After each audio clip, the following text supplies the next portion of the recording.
This broadcast is brought to you by the British Israel Church of God.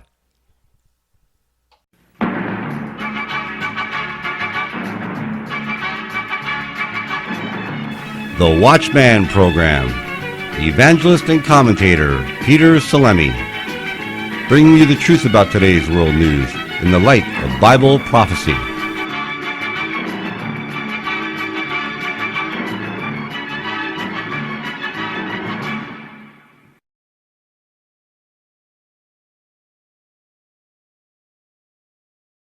Hi, Peter Salemi, and welcome back to the fourth and last installment of this video series on the Four Horsemen of the Apocalypse. Now, in the last three videos, we discovered the first horseman meant false messiahs or imposters, kings, coming in the name of Christ and deceiving many, many people. The second horseman symbolized warfare, and then the third horseman symbolized famine. And now we get to the fourth and final horseman of the apocalypse, and he is the worst of them all, because the difference between this horseman and the other three is the first three just afflicted and decimated their subjects, where this last horseman actually exterminates everyone in its path. Now, the Apostle John saw this vision, and we're going to show you this clip of the vision that the Apostle John saw. Take a look at this clip. When he opened the fourth seal, I heard the voice of the fourth living creature saying, "Come and see." And I looked, and behold, a pale horse.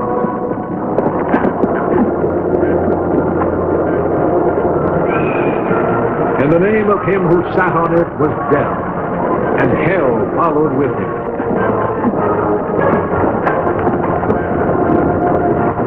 And power was given to them over a fourth of the earth, to kill with sword, with hunger, with death, and by the beasts of the earth.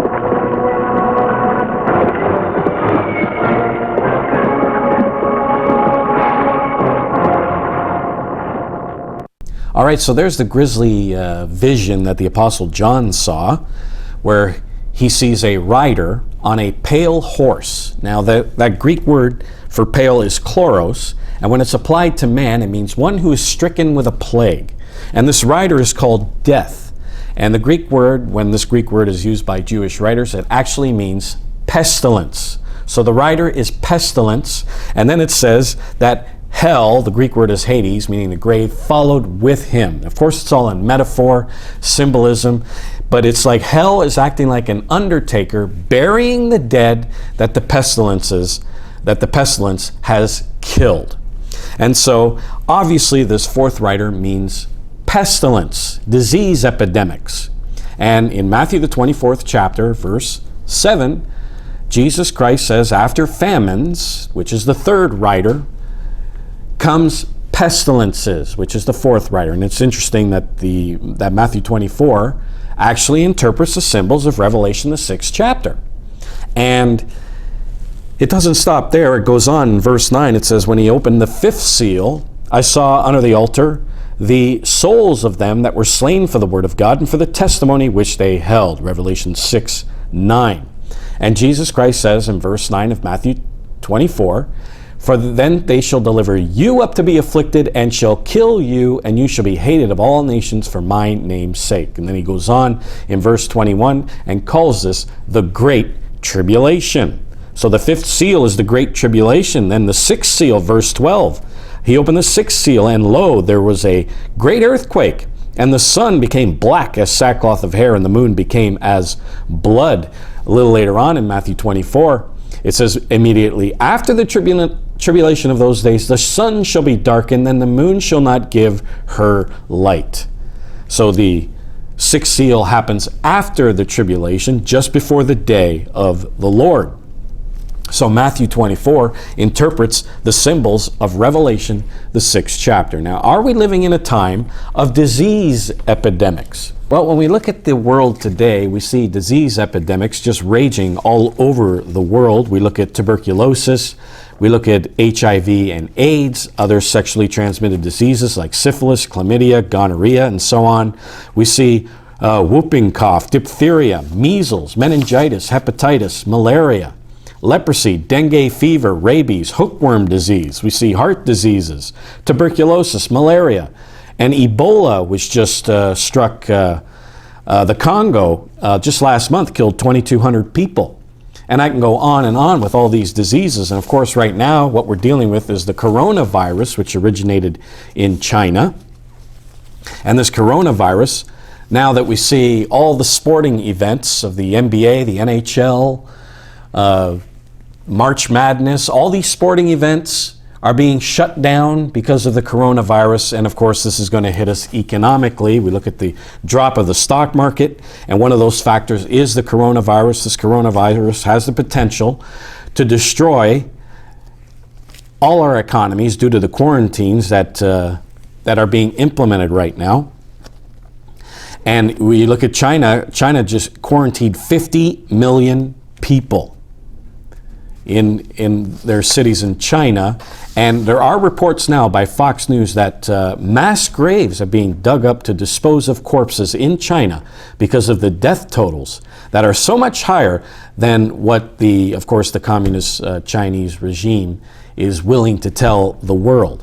So this has the potential of shutting down the global economy due to the quarantines, which we're seeing implemented right now. Now, it's interesting that the coronavirus, they are saying that it originated. Some people are saying that this is a bioweapon, but other people are saying that it originated in people eating wild animals like bats and pigs and so on. And I want to show you this clip from this news source that actually shows you where this coronavirus originated from and how it applies to Bible prophecy. Take a look at this clip. A lot of the viruses that make us sick actually originate in animals. Some of the viruses that cause the flu come from birds and pigs. HIV/AIDS comes from chimpanzees. The deadly Ebola virus likely originates in bats. And in the case of the 2019 coronavirus, there's some evidence it went from a bat to a pangolin before infecting a human. While viruses are very good at jumping between species, it's rare for a deadly one to make this journey all the way to humans. That's because it would need all these hosts to encounter each other at some point. That's where the Wuhan Market comes in. It's a wet market. A kind of place where live animals are slaughtered and sold for consumption. It was not a surprise at all, and I think that it was not a surprise to many scientists.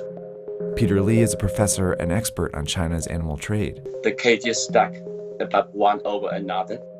Animals at the bottom are often soaked with all kinds of liquid, animal excrement, pus, blood, or whatever the liquid they're receiving from the animals above. That's exactly how a virus can jump from one animal to another. If that animal then comes in contact with or is consumed by a human, the virus could potentially infect them.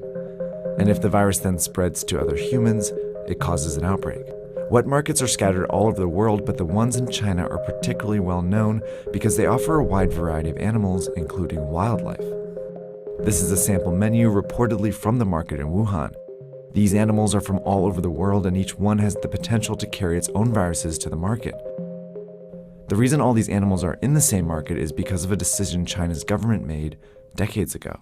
All right, now isn't it interesting that at the end of the prophecy of the Four Horsemen in verse 8 of Revelation 6, it says this, "And power was given unto them," that's the Four Horsemen, "over the fourth part of the earth," so a quarter of the earth belongs to them, "to kill with sword," that's war, "with hunger," that's famine, "and with death," meaning pestilence. And it says with, but it should be read by, "and by the beasts of the earth." Many of these pestilences have originated with these animals like bats and pigs and so on. So are we living in a time where we are experiencing pestilences around this world? Yes, we are. Are we experiencing a time of famine? Yes, we are. Of warfare? Yes, we are. Of deception? Yes, we are. Are the Four Horsemen riding today in this modern day in which we live? Absolutely. Get this free booklet, download it free of charge off our website, britishisrael.ca. Inside the book of Revelation, we go through with you step by step every single chapter, a summary of what's going on in every chapter, and we explain to you what each what all the symbols mean in the book of Revelation. Download it, britishisrael.ca. This is Peter Salemi saying goodbye, friends, and I'll see you here next time on the Watchman Program.